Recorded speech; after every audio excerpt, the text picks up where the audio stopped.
ক্যানিং পূর্বে আইএসএফ প্রার্থী আরাবুল ইসলাম দল বদল করে এই আইএসএফ এর প্রার্থী তালিকায় আরাবুল ইসলাম। ভাঙড়ের আইএসএফ প্রার্থী নওশাদ সিদ্দিকী, এদিকে ক্যানিং পূর্বে আইএসএফ প্রার্থী আরাবুল ইসলাম। কল্যাণ রয়েছে আমার সঙ্গে। কল্যাণ, দল বদল করেই প্রার্থী হয়ে গেলেন আইএসএফ এ আরাবুল ইসলাম।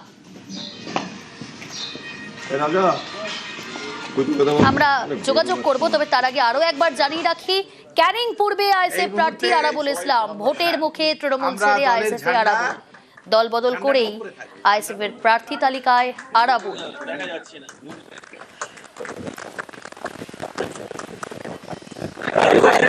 ক্যানিং পূর্বে আইএসএফ প্রার্থী আরাবুল ইসলাম।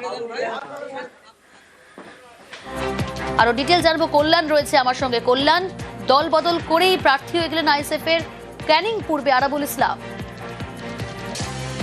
একেবারেই আরাবুল ইসলাম প্রার্থী হবে, সাধারণত এটা হচ্ছে প্রত্যাশাই ছিল, কারণ আরাবুল ইসলাম প্রার্থী হওয়ার পর যেভাবে ভাঙড়ের পাশাপাশি ক্যানিং পূর্বে আইএসএফ কর্মী সমর্থকরা উদ্বুদ্ধ হচ্ছে, কারণ আরাবুল ইসলামের একটি পকেট ভোট ছিল। সেই পকেট ভোট থাকার পর যেহেতু তৃণমূল কংগ্রেসের পক্ষ থেকে তাকে কার্যত সাইড করে দেওয়া হয়েছিল, দল থেকে সাসপেন্ড করে দেওয়া হয়েছিল, এই বিধানসভা ভোট ঘোষণার আগে পর্যন্ত আরাবুল ইসলাম দলের কাছে দরবার করেছিল তাকে দলে ফেরানো, কিন্তু দল কোন রকম ভাবে আরাবুল ইসলামের কোনো কথা না শোনায় তারপরেই তিনি এই আইএসএফ এ যাওয়ার সিদ্ধান্ত নেয়। একরাশ অভিমান এবং ক্ষোভ নিয়েই তিনি আইএসএফ এ জয়েন করেছিল, এবং সেই জয়েন করার পর আজকে যখন প্রার্থী তালিকা ঘোষণা হয়, সেই প্রার্থী তালিকায় দেখা যায় ক্যানিং পূর্ব বিধানসভা থেকে আরাবুল ইসলাম প্রতিদ্বন্দ্বিতা করবে। অর্থাৎ ভাঙড়ের এক ভূমিপুত্র তৃণমূলের প্রার্থী হচ্ছেন, তিনি হচ্ছেন বাহারুল ইসলাম, তিনি ক্যানিং পূর্বে লড়াই করছেন। তার